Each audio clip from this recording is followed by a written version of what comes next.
Bismillahirrahmanirrahim. Assalamualaikum warahmatullahi wabarakatuh. Alhamdulillahirabbil alamin. Wa bihi nasta'in ala umuri dunya waddin. Wassalatu wassalamu ala asyrafil anbiya wal mursalin Sayyidina Muhammadin wa ala alihi wa sahbihi ajma'in. Amma ba'd. Hadratul mukarramin, para alim, para ulama, para asatidz yang kau hormati, para hadirin dan hadirat jamaah salat subuh di Masjid Al-Barakah Tirtasani. Alhamdulillahirabbil alamin. Pada pagi hari ini di Sabtu yang kelima di akhir bulan Mei ini, yang kita saat ini sudah memasuki bulan Dzulhijjah. Alhamdulillahirabbil alamin, kita bisa berkesempatan untuk hadir di majelis yang insyaallah penuh barokah, untuk kita berada di majelis ilmu yang mudah-mudahan majelis ilmu ini menjadi majelis ilmu yang nafi'an mubarakan fid din wa dunya wal akhirah. Salawat dan salam semoga tetap terlimpah curahkan kepada junjungan kita Nabi besar Muhammad sallallahu alaihi wasallam, teriring untayan salawat Allahumma shalli ala sayyidina Muhammad. Para rawuh, para hadirin dan hadirat rahimakumullah, bersyukur kita masih diberi kesempatan oleh Allah untuk menambah amal-amal kita, termasuk melaksanakan apa-apa yang diperintahkan oleh Allah, dan kita terus berusaha untuk menjauhi apa-apa yang dilarang oleh Allah Subhanahu wa ta'ala. Ada salah seorang generasi tabi'in yang bernama Al-Ahnaf bin Qais. Beliau ini generasi tabi'in yang wafat pada tahun 72 Hijriah. Suatu ketika di bulan Ramadan, yang mana ketika itu beliau sudah memasuki usia tua atau sepuh, beliau tetap melaksanakan kewajiban, salah satu kewajiban yang diwajibkan oleh Allah, yaitu puasa di bulan Ramadan. Hingga akhirnya ada salah seorang yang bertanya kepada Al-Ahnaf bin Qais ini. Pertanyaannya sederhana. Kata orang yang tanya itu begini: wahai Al-Ahnaf bin Qais, panjenengan ini sudah sepuh, kenapa kok tetap ngotot ingin puasa? Padahal puasa itu menjadikan engkau lemah, bahkan engkau terasa berat dalam menjalankan ibadah puasa ini. Apa jawab Al-Ahnaf bin Qais? Jawab beliau adalah, saya puasa walaupun saya terlihat lemah dan terlihat berat bagi saya, tapi sesungguhnya saya ini sedang mempersiapkan bekal untuk perjalanan yang sangat panjang, bahkan tiada akhir. Lalu beliau melanjutkan dengan kata-katanya begini: sesungguhnya sabar dalam menjalankan ketaatan kepada Allah itu jauh lebih ringan dibanding saya harus sabar dalam menghadapi siksanya. Kata-kata dari beliau ini seakan-akan begitu sederhana, tetapi kalau kita dalami ini sangat-sangat dalam. Dan ini bisa kita tarik dalam konteks yang lain. Memang yang ditanyakan kepada beliau itu adalah terkait dengan salah satu kewajiban, yaitu puasa Ramadan.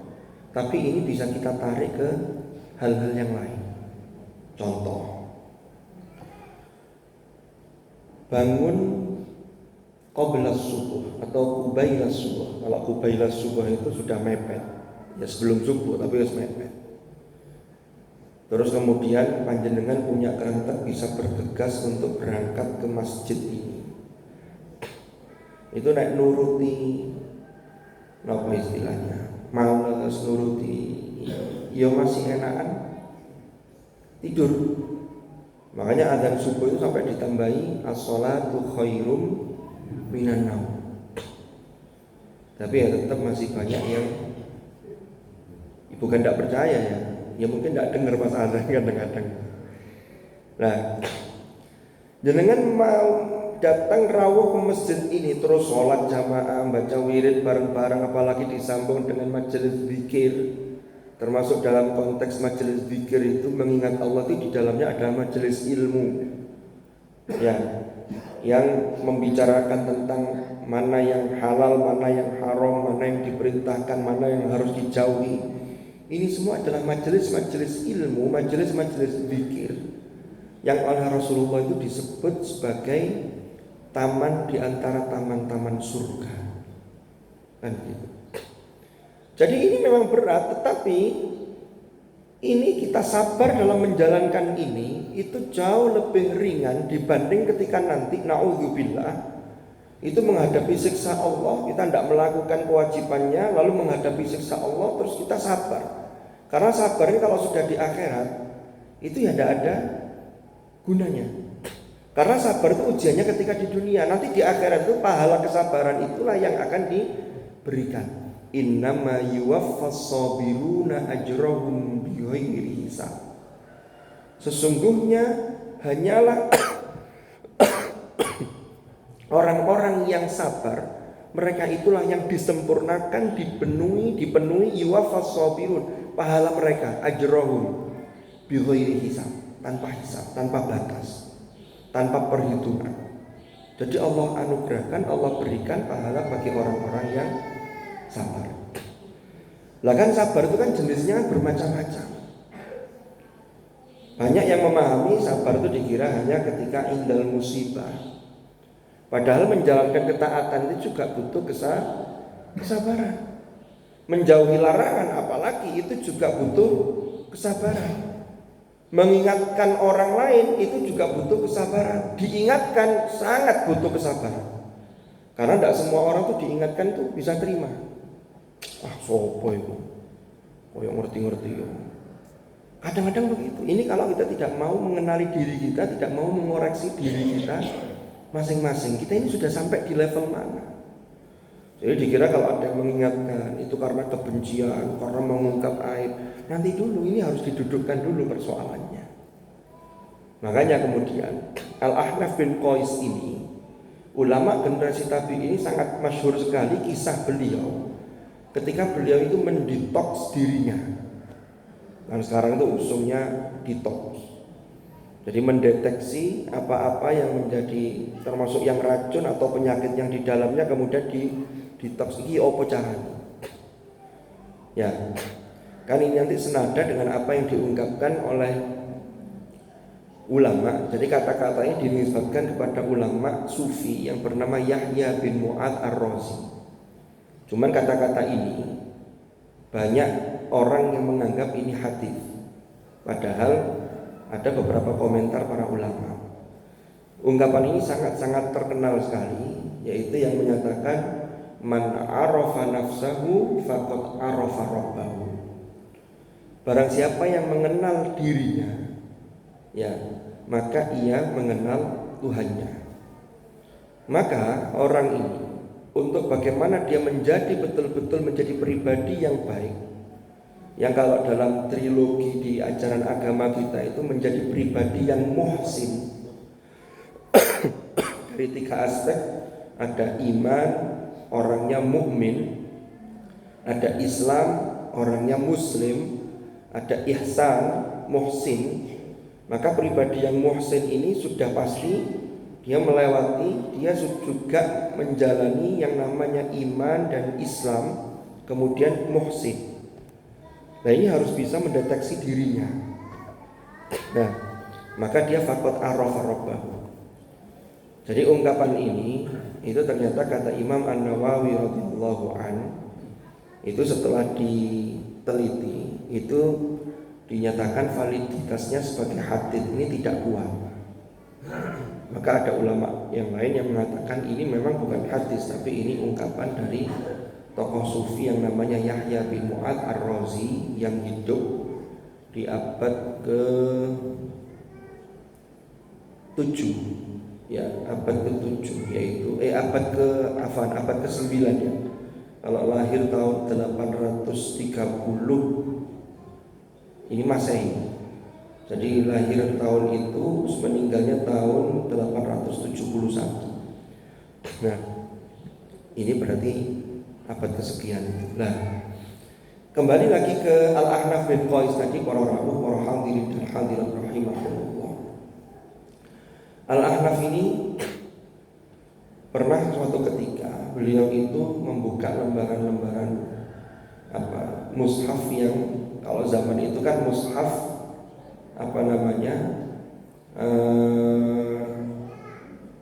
ya sudah ada, karena mushaf Utsmani sudah, tapi kan cetakannya belum dicetak seperti hari ini yang kita kenal. Beliau membuka lembaran mushaf untuk melihat, mengaca dirinya, mengenali dirinya melalui Al-Quran. Jadi alatnya ini Al-Quran. Apakah karena Al-Quran ini sumber kebenaran dari yang maha benar, maka kita itu harus mengikuti kebenaran, bukan kebenaran yang disetting mengikuti kita. Ada surat, ada ayat di dalam Al-Quran itu, walawit taba'al haqqu ahwa'ahum lafasadatis samawati wal ardu wa man fihin. Seandainya kebenaran itu mengikuti hawa nafsu mereka, hawa, maka niscaya pasti akan rusak langit, bumi, dan segala apa yang ada di dalam dan di antara langit dan bumi. Itu kalau terbalik. Jadi kita yang mengukur kita, lalu kemudian kita sesuai dengan parameter yang kebenaran itu. Makanya nanti Al-Quran itu dipraktekkan langsung oleh Hadratur Rasul, sehingga Hadratur Rasul Nabi Muhammad itu menjadi Al-Mizan Al-Kubro. Al-Mizan Al-Kubro itu apa? Ini timbangan yang terbesar untuk menimbang apakah perilaku kita ini sudah benar apa belum. Jadi bukan begini, pokoknya sing tak lakoni iki, lah awakmu cocok sampai cocok melo aku. Nanti dulu, ini harus dilihat parameternya. Kalau yang dilakukan itu mengikuti hawa nafsu, ini yang bahaya. Kadang-kadang tuh gini, mengikuti hawa nafsu itu kelihatannya baik secara zahir, tetapi ternyata berbahaya. Ternyata itu tidak baik dalam pandangan Allah. Maka yang dilihat itu yang parameter utamanya. Maka jangan sampai walawit taba'al haqqu ahwa'ahum, karena yang terjadi apa? Lafazadatis samawati wal ardu wa man fihi. Jadi kareping ini ya apa carane digolekno cara cek sesuai dengan karepnya. Lah ini yang bahaya. Apalagi karepnya itu bertentangan dengan alat ukur yang hakiki dalam kebenaran. Ya, Allah turunkan Al-Quran. Nah, kembali ke Al-Ahnaf bin Qais tadi, kemudian Al-Ahnaf bin Qais itu membaca salah satu ayat di dalam Al-Quran, yaitu surah Al-Anbiya ayat ke-10. Allah berfirman, laqad anzalna ilaikum kitaban fihi dzikrukum afala ta'qilun. Sungguh benar-benar telah kami turunkan kepada kalian satu kitab yang di dalamnya itu terdapat dzikrukum. Afala ta'qilun. Apakah kalian tidak berpikir? Apakah kalian tidak mau mengambil pelajaran. Di dalam tafsir Ibnu Katsir, ini bisa panjenengan buka di Quran Android kan ada itu, tinggal download. Di dalam mengomentari ayat ini, Imam Ibnu Katsir itu mengutip apa yang didawuhkan oleh Abdullah Ibnu Abbas. Apa yang dimaksud dengan zikrukum? Sungguh telah kami turunkan satu kitab kepada kalian yang di dalam kitab itu terdapat zikrukum. Kata Ibnu Abbas, zikrukum ay syarafukum. Zikrukum itu adalah kemuliaan kalian. Artinya apa? Kalau kita ini hidup di dunia, yang hidup di dunia itu yang disebut dengan al-hayah. Kalau akhirat, hayawan. Hayawan di sini ini makna asal. Hayatun itu kehidupan. Kalau hayawan, wa inna darul akhirata lahiyal hayawan. Sesungguhnya negeri akhirat itu benar-benar kehidupan yang sempurna, kehidupan yang hakiki. Itu hayawan, dari hayat. Tapi kalau dunia tidak ada disebutkan sebagai hayawan, tapi sebagai hayah. Wa mal hayatud dunya illa mata'ul ghurur. Berarti kehidupan dunia itu sesungguhnya belum akhir, belum sempurna. Tapi kehidupan dunia harus kita isi dengan amal-amal yang produktif, yang amal itu bisa mensupport kita nanti di akhirat untuk mendownload rahmat Allah. Kan gitu. Ya. Hayawan itu bentuk sighah mubalaghah. Kalau dalam kajian ilmu-ilmu bahasa Arab. Terus ada pertanyaan, kenapa kok hewan itu bahasa Arabnya juga hayawan? Bahkan manusia itu disebut hayawanun natik. Tapi hayawan itu maknanya kemudian berkembang menjadi arti hewan. Maka jawabannya, kalau hewan selain manusia, berarti hewan yang tidak dianugerahi akal. Kalau otak punya, tapi tidak berfungsi sebagai akal, makanya tidak ditagih afala taqilun, enggak kalau hewan. Maka hewan itu kehidupan sempurna bagi dia, bagi mereka itu di dunia, setelah dunia selesai. Tapi manusia belum, ketika meninggal tadi itu dia sabar ketika di dunia menjalankan ketaatan, sabar menjauhi larangan. Maka ketika meninggal itu dia namanya yuwaffas sabirun. Itu nanti seakar kata dengan wafat. Wafat, tuwfiya, diwafatkan atau maknanya wafat itu dipenuhi, disempurnakan. Apanya? Yang pertama berarti umurnya, jatah rizkinya sudah selesai. Tapi di situ mengandung makna secara tersirat bahwa kehidupan kita di dunia yang sementara ini, ya, yang nanti akan berpindah alam kita semua, itu berarti harus dioptimalkan untuk bagaimana menyempurnakan kehidupan dunia ini dengan amal-amal kita, itu nanti akan kita bawa di akhirat.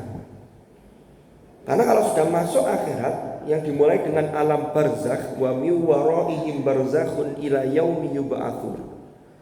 Itu para rawuh, itu sudah tidak bisa lagi beramal kecuali menunggu kiriman dari amal-amal yang sudah kita lakukan, termasuk amal-amal produktif. Sedekah jariyah, jangan pernah mewakafkan untuk masjid ini, itu jangan dapat kiriman. Lalu jenengan punya putra-putri yang solih-solihah, ya, yang ibadahnya bagus, mendoakan panjenengan, jenengan dapat kiriman. Inna nahnu nuhyil mauta wa naktubu ma qaddamu wa atharahum. Itu athar-atharnya dari dalam menjalani kehidupan dunia. Nah, kembali ke Al-Ahnaf bin Qais tadi. Laqad anzalna ilaikum kitaban fihi dzikrukum. Itu kalau kata Abdullah ibnu Abbas, dzikrukum ay syarafukum, kemuliaan kalian. Terus kalau panjenengan pengin mulia, maka tuntunannya itu sudah jelas, yaitu kitab suci Al-Quran. Ini yang paling induk. Nanti ada penjelas dalam hadis. Lalu kalau berbicara soal hukum, kalau tidak ada yang secara tersurat langsung, maka kemudian para ulama, para imam-imam mujtahid itu kembali kemudian menggali hukum dari sumber utama, kemudian dilakukan yang namanya analogi atau qiyas, kan begitu. Itu namanya. Sehingga makanya sumber hukum itu ada Al-Quran, ada hadis, ada ijma, ada qiyas. Ijma itu sesungguhnya juga di situ ada qiyas. Hanya lebih kuat posisinya karena dilakukan secara kolektif. Jadi ini mengatakan ini ada kesamaan dan seterusnya. Nanti jenisnya beberapa dan seterusnya. Para rawuh para hadirin dan hadirat rahimakumullah. Kembali ke syaraf hukum tadi. Ini pendapat Ibnu Abbas ini yang menafsirkan zikrukum dengan syaraf hukum dikuatkan di dalam ayat di surah Al-Insyirah yang Allah berfirman wa rafa'na laka dzikra, dan kami angkat bagimu wahai Muhammad dzikra, sebutanmu. Artinya apa? Kalau sebutan seseorang itu dimuliakan, maka namanya itu harum, namanya itu mulia, berarti kemuliaannya meningkat. Dan kita ngejar kemuliaan itu adalah kemuliaan di hadapan Allah.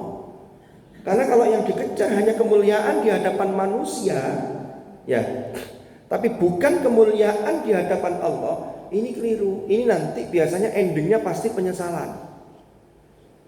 Kalau masih punya kesempatan menyesal di dunia, masih ada kesempatan memperbaiki.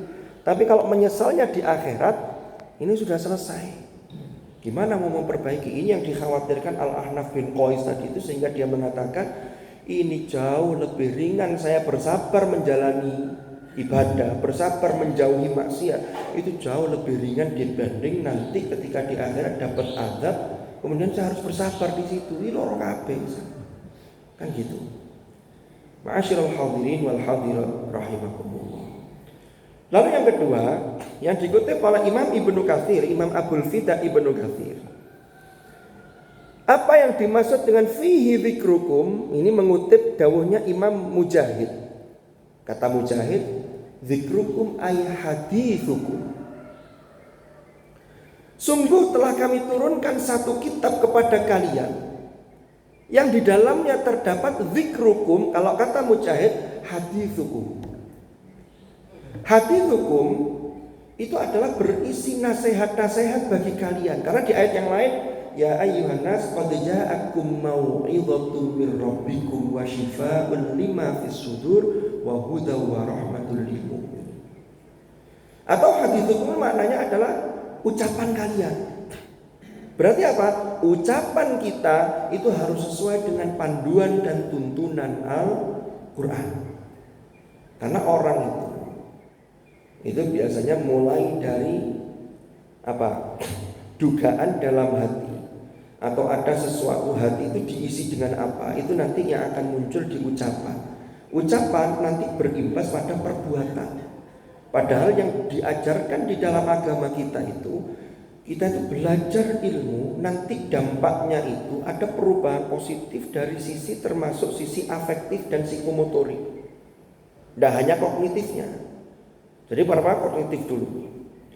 Ya, itulah yang kemudian disebut dengan adab, disebut dengan akhlak level yang lebih tinggi lagi. Rasulullah dawuh, innama bu'ithtu li utammima makarimal akhlak. Makanya sampai muncul quote, itu kan banyak kata-kata mutiara itu. Setinggi apapun ilmu yang engkau miliki, sebanyak apapun harta yang engkau miliki, tapi kalau engkau masih sering menyakiti orang lain, maka itu semua seakan-akan tidak ada artinya. Artinya apa? Maka orang kalau berbuat baik ke yang lain, itulah cerminan dari apa yang ada dalam dirinya. Kalau dia melakukan sesuatu yang buruk, berarti ini ada kesenjangan. Pengetahuan yang ia miliki, ilmu yang dia miliki dengan prakteknya, ini berarti ada masalah, gitu loh. Iki opo-opo. Berarti ini belum mampu memfungsikan Al-Quran itu sebagai dzikrukum, hadithukum tadi. Kemudian ada satu lagi pendapat yang dikutip oleh Imam Abul Fida Ibnu Katsir, yaitu dari Al-Hasan Al-Basri. Ini juga generasi tabi'in. Kata Al-Hasan Al-Basri, dzikrukum aidinukum. Sungguh telah kami turunkan satu kitab kepada kalian yang di dalamnya terdapat dinukum, zikrukum ay dinukum, yaitu agama kalian.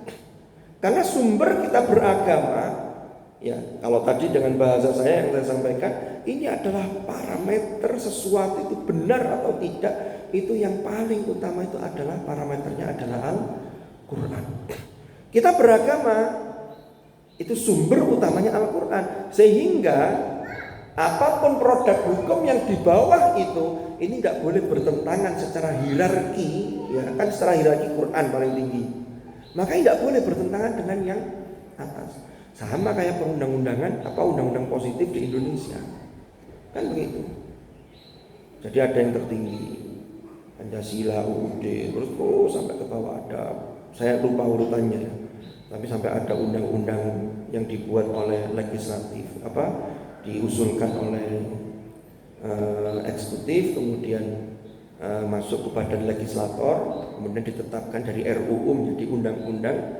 Itu semua tidak boleh bertentangan dengan yang atas, yang atasnya. Sama, ini Quran menjadi panduan yang paling utama. Kenapa? Ma'asyiral hadirin wal hadirat rahimakumullah.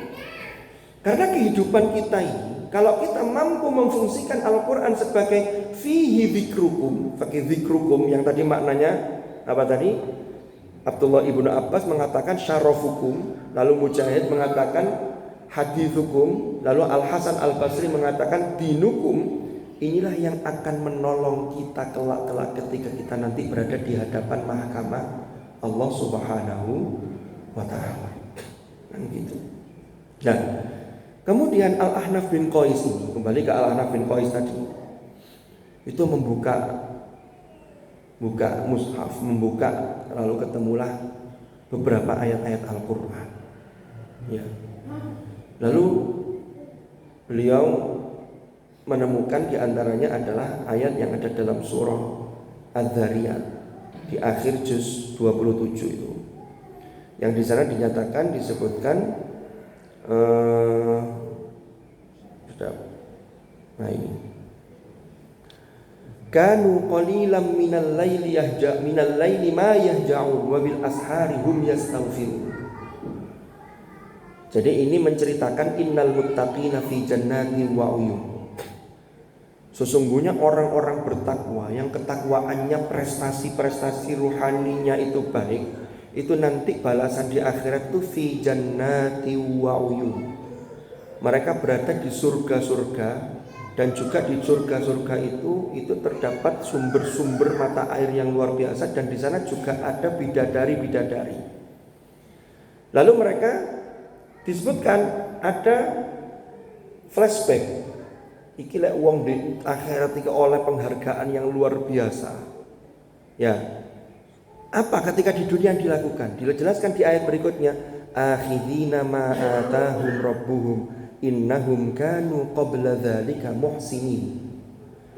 Sesungguhnya mereka itu sebelum di akhirat, qabla dzalika, mereka itu adalah muhsinin, yaitu orang-orang yang berbuat ihsan. Tadi itu ya. Jadi kalau sudah ihsan, ini berarti buah yang sudah dia ini pasti sudah mukmin, muslim. Karena muhsin ini kemudian dia melebihkan, berbuat baiknya luar biasa, baik ihsan kepada Allah, ihsan kepada makhluk, dan ihsan kepada sesama manusia. Ada satu kitab yang sering didawuhkan oleh Al-Mukarram Gus Baha itu, judulnya Syajaratul Ma'arif. Ya, Syajaratul Ma'arif itu ditulis oleh Sultanul Ulama Imam Izzuddin Ibnu Abdissalam. Itu isinya itu kadang kutipan dari ayat, ada dari hadis, itu berisi tentang berbuat ihsan. Itu jadi satu kitab yang luar biasa. Sampai beliau juga ada tulisan beliau itu yang kemudian dicontohkan bagaimana berbuat ihsan kepada nyamuk, kepada semut. Itu luar biasa. Jadi kalau orang sudah berbuat ihsan kepada makhluk, ya apalagi sampai dia makhluk pada makhluk yang makhluk itu dianggap remeh, ya seperti semut itu kan dianggap remeh. Ini berarti yang atas-atasnya dia sudah berbuat ihsan. Apalagi pada manusia, apalagi kepada sang pencipta yaitu Allah. Kan begitu. Para rawuh, para hadirin dan hadirat rahimakumullah. Lalu di lanjutan ayatnya, kanu qalilan minal laili ma yahja'un wa bil ashari hum yastaghfirun. Ini mereka ini kalau malam ya itu tidak banyak tidur. Dan di waktu sahur yang mereka lakukan itu apa? Wa bil ashari hum yastaghfirun, yaitu selalu memohon ampun kepada Allah. Ini orang-orang muttaqin yang balasannya itu fi jannatin wa uyun, yang luar biasa ini. Nah, kemudian Al-Ahnaf bin Qais itu setelah membaca ayat ini, beliau menitikkan air mata. Nangis. Kenapa kok nangis? Kata beliau begini, ya Allah, ayat ini untuk orang-orang muttaqin yang Masya Allah sangat dekat dengan panjenengan, berbuat ihsan. Terus ciri-cirinya itu kalau malam itu banyak meleknya, tapi melek bukan untuk sedikit tidur pada malam hari itu bukan untuk melakukan hal-hal yang tidak bermanfaat. Kalau anak-anak sekarang ini ujiannya itu kalau malam tidak segera tidur itu banyak yang masih mabar main bareng game online. Itu kadang-kadang orang tuanya itu, ya Allah kok belum tidur sih sampean ini.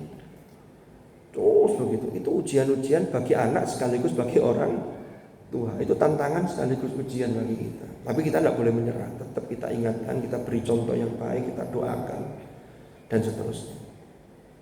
Al-Ahnaf bin Qais itu, kalau saya sih husnudzon saya sekelas Al-Ahnaf bin Qais itu ya sudah sregep. Cuman kan orang itu dianggap hebat itu kalau dia dengan kesergepannya itu tidak merasa lebih di antara yang lain, lalu merasa puas dengan kebaikan yang dia lakukan. Nggak boleh orang itu kemudian, oh saya sudah masuk kategori ini. Tapi dia harus melihat dirinya itu kekurangannya di mana. Ini dalam konteks beribadah kepada Allah. Nanti beda lagi dalam konteks urusan dunia, urusan harta. Maka kita melihatnya yang lebih bawah. Untuk apa? Biar kita bersyukur. Karena kalau enggak ada selesainya. Karena dunia itu kan seperti minum air laut yang enggak ada haus yang enggak ada selesainya. Itu nuruti hawa nafsu. Padahal orang yang nanti di hadapan mahkamah Allah yang takut itu adalah orang yang mampu menundukkan hawa nafsunya. Wa amma man khafa maqama rabbih wa nahan nafsa 'anil hawa. Nah, Al-Ahnaf bin Qais nangis, ya Allah, saya kayaknya kok belum masuk kategori ayat ini. Akhirnya Al-Ahnaf bin Qais itu buka-buka lagi mushaf. Mana ini yang sesuai? Ya. Lalu sampai ketemu beberapa ayat dan terakhir beliau mendapati ayat di dalam surah At-Taubah yang di sana Allah berfirman, wa akharuna a'tarafu bi dzunubihim khalaqu 'amalan shalihan wa akhara sayyi'an asallahu an yatuba 'alaihim innallaha ghafurur rahim. Yang terjemahnya adalah ada jenis orang yang mereka ini mengakui dosa-dosa mereka, tetapi di sisi lain mereka mencampur adukkan hal-hal yang baik, melakukan ibadah, dicampur dengan hal-hal yang buruk, maksiat juga jalan terus. Penutup ayat ini membuat Al-Ahnaf bin Qais juga nangis lagi. Asallahu an yatuba alaihim. Mudah-mudahan Allah menerima taubat mereka. Sesungguhnya Allah Maha Pengampun lagi Maha Penyayang. Jadi Al-Ahnaf bin Qais itu generasi tabi'in yang luar biasa, itu masih merasa melakukan banyak kemaksiatan. Sama kayak kisahnya Imam Asy-Syafi'i radhiyallahu anhu. Imam Syafi'i itu siapa yang tidak mengakui bagaimana beliau sebagai seorang abd sangat dekat dengan Allah, lalu kemudian sisi keilmuannya juga luar biasa. Itu saja beliau itu lupa sedikit sudah sedih sampai akhirnya curhat kepada gurunya Imam Waqi', syakautu ila waqi'in su'a hifdzi fa arsyadani ila tarkil ma'asi. Jadi curhat kepada gurunya Imam Waqi', ini kok hafalan saya terganggu ini, kenapa? Akhirnya diberi petunjuk oleh gurunya untuk meninggalkan maksiat, dosa-dosa itu. Nah, kembali ke Al-Ahnaf bin Qais tadi. Jadi Al-Ahnaf bin Qais itu melakukan bahwa dirinya masih bergelimang dosa, tapi sudah berusaha untuk melakukan perbaikan, melakukan kebaikan, melakukan ibadah-ibadah, tapi jono sisipan-sisipan dosa itu yang boleh jadi tidak sengaja. Lo yang tidak sengaja saja itu punya, bisa mengenali dirinya, ya Allah. Akhirnya apa? Dia ini meningkatkan. Maka orang yang seperti ini itu kalau meminjam atau memakai apa yang disampaikan oleh Imam Yahya bin Mu'adz, seorang tokoh sufi tadi yang saya sebutkan, man arafa nafsahu faqad arafa rabbahu, dia mengenali jiwanya. Ini jiwa kita ini sudah sampai pada level mana? Yang paling rendah an-nafas, kan manusia itu ada jiwa. Jiwa itu adalah wujud kita, fisik kita ini kemudian ditiupkan ruh oleh Allah, wa nafakhtu fihi mir ruhi, ya, faqa'u lahu sajidin, yang nanti ini akan dimintai pertanggungjawaban. Kemudian jiwa ini itu diberi ilham, fa'alhamaha wa nafsi wa ma sawwaha fa'alhamaha fujuraha wa taqwaha.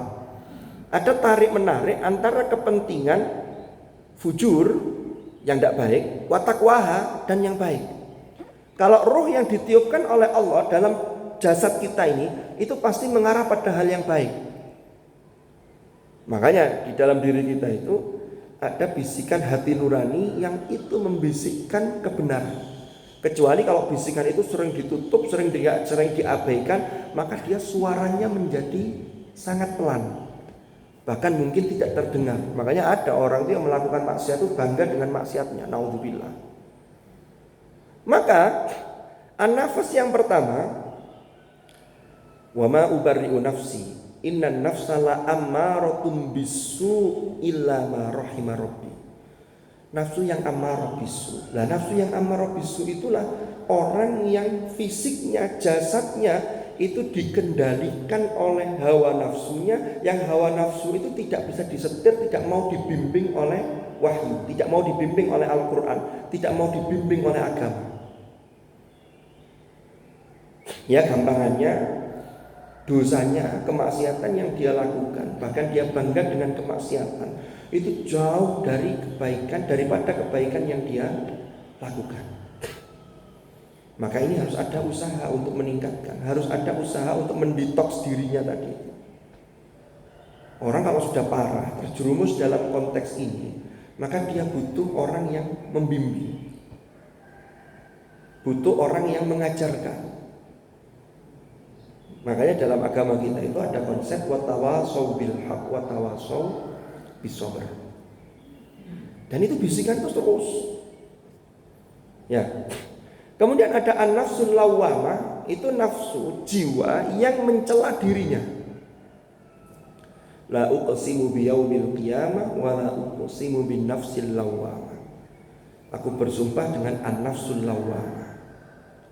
Ada orang, ada bisikan buruk melakukan, tapi kemudian merasa berdosa. Aduh lapo saya kok melakukan ini. Ini adalah satu tahap untuk mencapai yang lebih atas lagi. Berarti kalau dia mau mengikuti bisikan hati, dia akan memperbaiki diri. Sudah, saya tidak mau mengulangi lagi. Tapi bisikan yang lain, yang fujur tadi itu mengatakan begini, sudahlah jalani aja, toh semua orang pernah berdosa, udah santai aja, nanti kalau tua kita bisa bertobat. Loh iya, nek usia kita masih mencukupi. Kan masalahnya kita tidak ada yang tahu. Kita ini berapa lama diberi kesempatan berada di dunia ini, tidak ada yang tahu. Ya, kan dulu pernah saya sampaikan, yang sepuh-sepuh itu masya Allah, dalam ajaran Islam itu kan dzisyaibah itu harus kita hormati. Kenapa? Karena beliau itu ibadahnya sudah lebih lama dan kita itu belum tentu bisa mencapai seusia beliau. Rasulullah juga bersabda, ya, tuba liman tala umruhu wa hasuna amaluhu. Ya. Itu beruntung itu orang-orang yang umurnya panjang, amalnya baik. Tapi buntung orang yang umurnya panjang, naudzubillah, amalnya tadi itu masih pada nafsu yang ammarah bisu. Nah setelah an-nafsul lawwamah itu kalau kemudian mengikuti bisikan yang bersih tadi itu, yang takwa tadi itu, inilah yang bisa meningkat pada an-nafsul mutmainnah. Maka nafas itu pasti akan mengalami mati. Kullu nafsin dha'iqatul maut. Jadi yang ditiupkan roh di dalam jasad ini itu pasti mengalami mati. Wes salah, sehebat-hebatnya uang. Siapa sih yang tidak mengakui zaman dulu itu kehebatan Fir'aun. Fir'aun itu kekuasaannya, kekayaannya. Wah, tidak ada yang nandingi ketika itu. Kesombongannya juga. Wah, ya mati-mati. Kullu nafsin dha'iqatul maut. Lanjutannya apa? Wa innama tuwaffawna ujurakum yaumal qiyamah. Ini tadi senada dengan ayat tadi, innama yuwaffas sabir. Wa innama tuwaffawna ujurakum yaumal qiyamah. Ayat ini asalnya berbicara kullu nafsin, setiap jiwa, ini umum. Tapi ketika wa innama tuwaffawna, kata ganti atau dhamirnya ini berganti menjadi orang kedua. Sesungguhnya kalian tuwaffawna ujurakum, dipenuhi, disempurnakan pahala-pahala kalian itu kelak di hari kiamat. Artinya apa? Di akhirat. Masuk menuju alam akhirat itu pintunya hari kiamat. Selesai semua ini. Kan begitu? Itu kita disempurnakan di sana. Maka kalau kita melakukan kebaikan-kebaikan, jangan kemudian menuntut untuk disegerakan balasannya. Ya Allah, kula niki pun saya ngeten tapi nopo kok sing kula alami tasik ngeten-ngeten mawon. Nanti dulu. Karena ujian manusia itu ada diuji kelebihan, ada diuji kekurangan, macam-macam. Ujian. Wa innama tuwaffawna ujurakum yaumal qiyamah. Lanjutannya, faman zuhziha 'anil nar wa udkhilal jannata faqad faz. Barang siapa yang diselamatkan dari neraka dan dimasukkan ke dalam surga, maka sungguh dia benar-benar faz, menang, beruntung. Jadi nanti kesuksesan yang hakiki itu ya nanti di akhirat. Wa mal hayatud dunya, lo diingatkan di penutup ayat itu. Wa mal hayatud dunya illa mata'ul ghurur. Tidaklah kehidupan dunia itu kecuali hanyalah mata'ul ghurur, perhiasan yang menipu. Kalau Tuhan ini perhiasan, tapi hati-hati mengandung tipuan.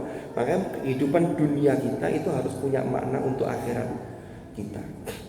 Nah, orang kalau sudah wafat, kalau levelnya sebagai jiwa yang tinggi di hadapan Allah, itulah yang dipanggil dengan panggilan yang sangat istimewa. Ya ayyatuhan nafsul mutmainnah. Itulah namanya an-nafsul mutmainnah. Wahai jiwa yang tenang. Kenapa kok tenang? Karena mentaati aturan Allah, mengikuti petunjuk Al-Quran. Karena Al-Quran inilah yang memberikan syafaat. Jangan baca itu hadis Nabi, Iqra'ul Quran fa innahu ya'ti yaumal qiyamati syafi'an li ashabi. Bacalah Quran, interaksilah dengan Al-Quran seintens mungkin. Yang menarik hadis ini kan Iqra'u itu dari qara'a. Itu kalau dalam derivasi atau tasrif dalam bahasa Arab itu istiqaq, itu mestinya isim fa'ilnya itu fahuwa qari, jamaknya qari'in atau qurra.